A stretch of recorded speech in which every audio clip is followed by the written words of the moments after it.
Hello Virgos, Virgo Sun, Moon, Rising, and Venus signs. Welcome to your tarot reading and astrology talk here at the Intuitive Teacup. I'm happy to have you all with me here today. For these readings specifically, guys, I'm highly advising that you check out your rising sign. You're welcome to check out your sun sign, your moon, your Venus, but because I'm throwing in bits of astrology, it might be more meaningful, more impactful, it might resonate with you more to check out what your rising sign is and watch the video for that. So that requires just a quick Google search from you. If you don't know what that is, you just need to know your time, place, and date of birth. It will generate your rising sign or the zodiac sign that occupies the very first house on your birth chart on the zodiac wheel. So feel free to check that out. If you don't know what that is, if that's confusing you, don't worry about it. It's not a big deal. You are still, again, welcome to watch your sun sign video. And that won't be always moving forward. This week I felt guided to introduce a bit more astrology because there's so much going on in the sky and it's good stuff. It's juicy stuff. The month of April was tricky for just about every sign. So if you're coming off of sort of a time of crisis or chaos, know that in a sense it was in the stars. It wasn't just you. You're not crazy. But the astrology for May is pretty dope. Not to say it's without, some challenge. Challenge is good because it motivates us to change things in our life that need to be changed. But that being said, let's just start with the good stuff. Venus, the planet of love, connecting, relating, beauty, art, harmony, is moving into the sign of Taurus, and it loves to be there because Taurus is a Venus-ruled sign. So with that, there is going to be 9th house matters highlighted for my Virgo rising specifically. You might enjoy education. You might enjoy going abroad, studying abroad, meeting and connecting with people from foreign cultures. There could be money through sort of legal matters, legal documentations. The 9th house has a lot to do with study, travel, religion, our faith, our sort of guiding principles over the world. And Venus always brings ease and harmony and balance and an ability to connect with people. And it also is a planet very much associated with art, beauty, music, things of that sort. So I don't know if that makes sense to any of you, but in theory that could be very delightful. And do keep in mind, because we are in Taurus season, it's also joining the sun, which is putting a huge spotlight on those topics we just talked about, as well as Jupiter and Uranus. Now, we had the Jupiter-Uranus conjunction around April 20th.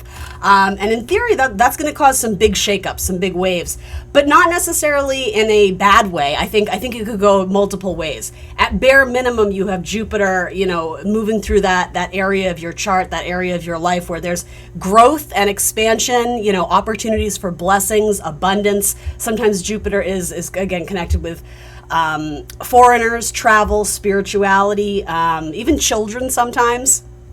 And it's in a house that there's definitely some crossover, right? Because it's a house kind of strongly associated with Sagittarius, though for my Virgo risings, Taurus rules that house. Anyway, I'm not trying to confuse you. I'm throwing a little bit of knowledge your way, just in terms of there's a lot of things being highlighted in that 9th house. Again, travel, study, religion, spiritual beliefs, like your belief system is maybe going through some sort of awakening with Uranus there. The Jupiter-Uranus conjunction only happens like once every 14 years. Now, Uranus does bring a little bit more of it could be uncomfortable energy, but ultimately it wants to wake you up. It's the planet of awakening. So it breaks free, it shakes things up. It's, symbolically, Uranus and Taurus feels very much like an earthquake. Like we have to shake something at its core in order to kind of emerge in a new way or bring about new changes or see something in a new way. With Uranus, it's not always a clean break. It can shake things off and feel kind of like abrupt and sudden. But again, we have kind of that ease and that blessing of Jupiter saying, no, like if you fall, I'm going to catch you, so to say. So I'm really interested in what that might look like for my Virgo risings. Let me know what you're experiencing there. We are going to hop into the tarot. I just have a few more things to say about the astrology, and then we'll deep dive into the tarot here as my alarm goes off. All right, so let me turn that off because that's going to be annoying. Mercury is no longer retrograde. It has gone direct, so it's retracing its path over those last few degrees of Aries. So our mind, our communications, our thoughts, our perception, our ideas, our contracts, our writings, our communications of any sort are starting to get back in alignment, back on track. There was likely a lot of disarray and miscommunication where Mercury retrograde in Aries asked us to really go back and revisit, recreate, retune, refine, reorganize, reassess. And that was happening in your, let's see, for Virgo Rising, 8th house. So things to do with joint finances, partnerships, contracts, money that you inherit, or your will, your debts, your credit card payments, something like that with Mercury going back there. There was a need to go back and kind of look at something and maybe make adjustments or changes to do it better. Mercury's going direct, so again, that's going to be a relief, right? It's eventually going to be moving into Taurus, and there's just more of an ease there, right? I feel like with Mercury and Aries, even when it's not retrograding, it can feel like 1,000 thoughts a minute, just go, go, go, go, go, go. But it's not always making proper connections and doing what it needs to do in order to progress us forward. It's like we have a really good idea, but then it's like we run out of gas and don't know what to do with it, especially with that retrograde. Lastly, Mars is also moving into Aries, which is wonderful because Mars loves to be in Aries. Mars is the planet most associated with our will, our drive, our power, how we feel invigorated, how we move forward with excitement. It's a trailblazing energy. It likes speed, it likes heat, it likes to go fast. It's associated with our sex drive, right? So in Pisces, it's been kind of a little lost. Mars itself has been soul searching in Pisces, right? So Mars in Pisces, I always say, it's like, if you're a surfer and you're, running into the ocean, you can only get so far before you start to feel that really heavy resistance from the ocean, in which case you can fight it, but it's a waste of energy. At some point, you just kind of have to surrender and let the water take you where it's supposed to be, right? Putting action and energy into things like dance or spirituality or creating art. That's very like Mars in Pisces. But Mars in Aries is very much like full throttle, ignition, gas on the pedal, let's go. It's like race car driver energy. And I think that's going to be a very welcome change of pace. Watch your temper, watch your speed, watch your bluntness. But ultimately, Mars in Aries is going to help you move forward again, especially in those 8th house matters. So the 8th house, it does have to do with endings in some ways, but again, debts, contracts, your taxes, your inheritance, also your mental health and your psyche. If that's been feeling kind of challenged or feeling pressured, feeling just lost in the sauce, Mars in Aries is like, all right, I have a game plan now. I feel like I can move forward and do something about it. So here we go. Let's talk tarot. It's funny. I've been focused so much on Aries. I feel like I'm reading for Aries right now, so I'd be curious to know if any of you have a strong Aries in your chart. So per usual, guys, with the tarot, this is a general reading. Not everything will resonate, so please use your own discernment in terms of what you take away. If you feel lost, confused, if it doesn't resonate, release the message. Assume it's going out to someone else who needs to hear it. All right, so for my Virgos, Virgo, Sun, Moon, Rising, Venus, what does the tarot want to tell them? So first and foremost, you have this Ace of Wands. So yeah, this is getting your zhuzh back. I don't know why for you Virgos, this is coming through very much as like sexuality or putting yourself out there and wanting to be seen, wanting to be sexy, look with the lovers, wanting to feel pretty. Again, Venus and Taurus, it wants to look good. So, for some of you, there could be some sort of long distance connection, or if you're in a relationship with someone who's from a very different background than you, whether that's a foreign background, religious background, something that it's different. You're finding ease and harmony there, and I feel like there's a strong spark. There's a strong connection there. It may have to do with a Libra, or the idea of entering into, maybe with the Ace of Wands, a new contract. But okay, so then there's a little bit like indecision, or it's almost like if I were to accept this new blessing in my life, it means I would have to let go of what I've been holding on to that I thought I needed, but maybe putting trust and faith in the universe that this new opportunity is coming in, or has arrived, or is coming in, down the pipeline for a reason. So for some of you, you might not see it yet simply because it's not visible. Maybe this person hasn't communicated, to you, but I think they will. Or maybe this is someone who's already expressed some sort of truth of, whether it's romantic or not, wanting to work with you, metaphorically get into contract with you.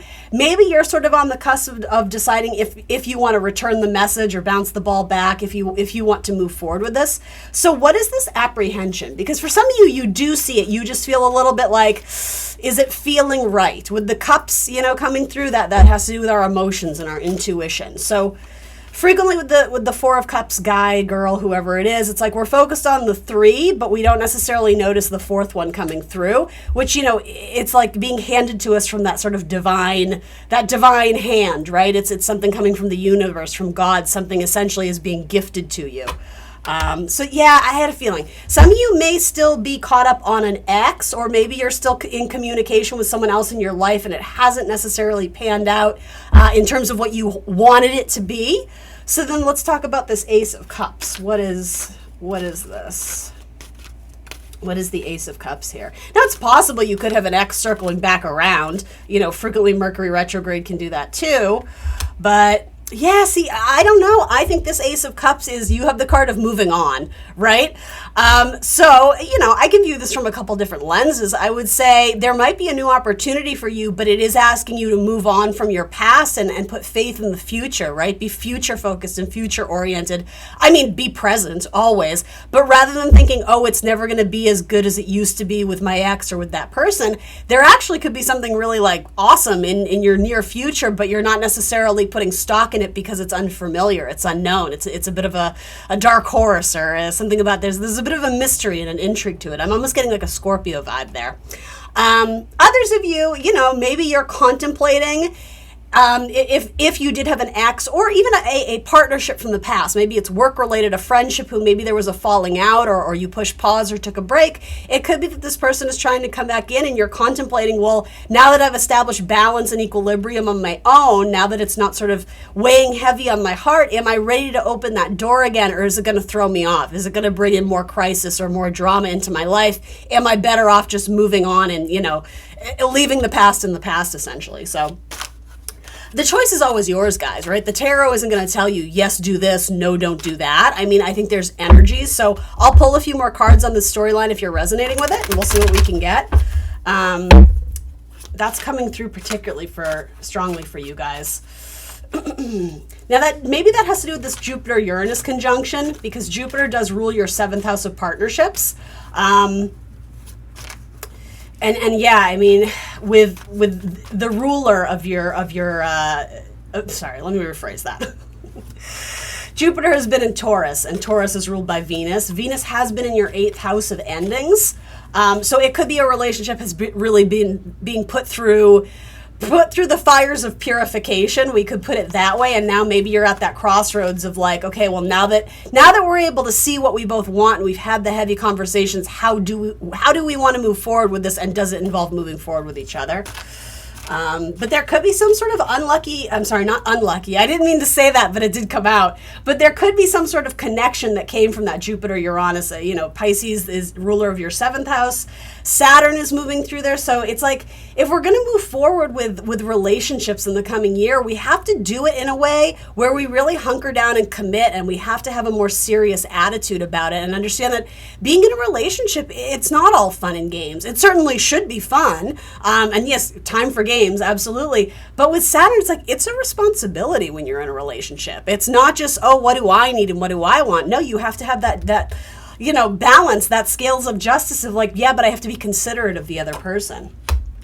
King of Swords. What does the King of Swords want to say? What does he want us to know? Happiness, joy. For some of you, plenty of fish in the sea. For some of you, there is going to be an opportunity for reconciliation. Whether or not you take the bait or want to do that, again, is entirely up to you. Not everybody wants that. And so again, I'm not here to say, yes, absolutely, reconcile. You have to know what feels right for you. And in some ways, I like this Four of Cups because you're not rushing the process. I think you're really thinking things through and wondering, like, is this what's best for me? I sort of get the impression that for a lot of you, you may actually choose to remain single for a bit, knowing that there's something better out there for you, where in previous chapters in your life, you would have settled because it's like, well, I'd rather be in a relationship than be alone. I think, Venus through Aries, I keep hearing fires of purification. You've had sort of like a change of heart, or a change in your mindset or your approach or your perception with how you move forward.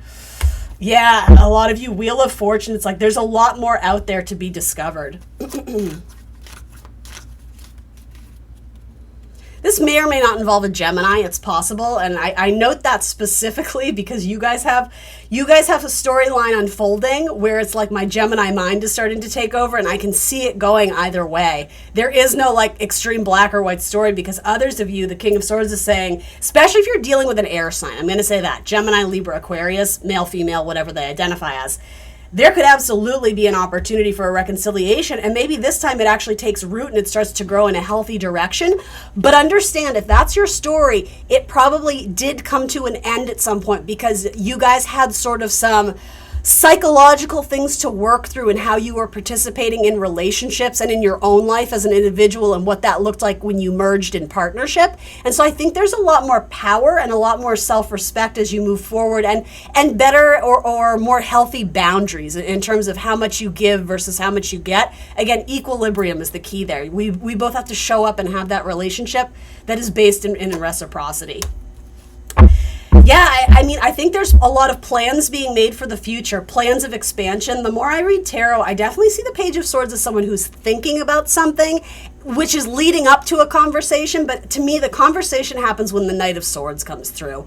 Every now and then, this could indicate a small message, but if that's the case, it's not like a life-changing one. Now, with the Wheel of Fortune, I just kind of see this as someone who's making plans for the future. Again, for a lot of you, there could be plans, someone making plans to come and travel and come and see you.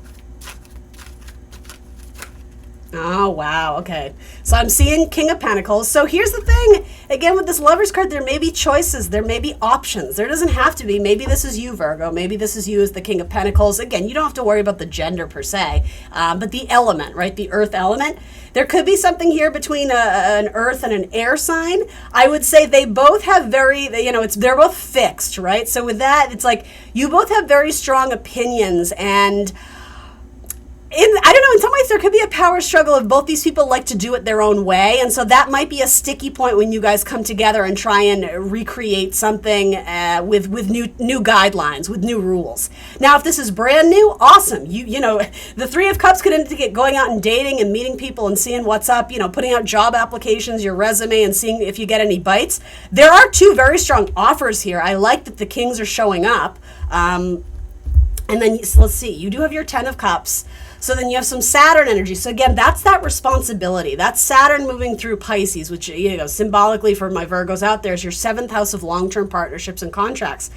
With this coming through, there's a reason to be proud. There's accomplishments that are being noted in terms of how you've dealt with challenges in relationships. And to be honest, maybe some of you have been with a person for a while and you're no longer in the honeymoon stage and things are starting to get real. And maybe you had your first big fight. Maybe you had your first really big financial setback. Maybe somebody lost a job or somebody had health issues. And it's like through crisis, you guys really had to kind of roll up your sleeves and decide, are we in this together? Because now that it's not just, you know, fun and games and silliness, life is requiring us to show up in this relationship a new way. A lot of you pass the test. A lot of you do roll up your sleeves and say, you know what?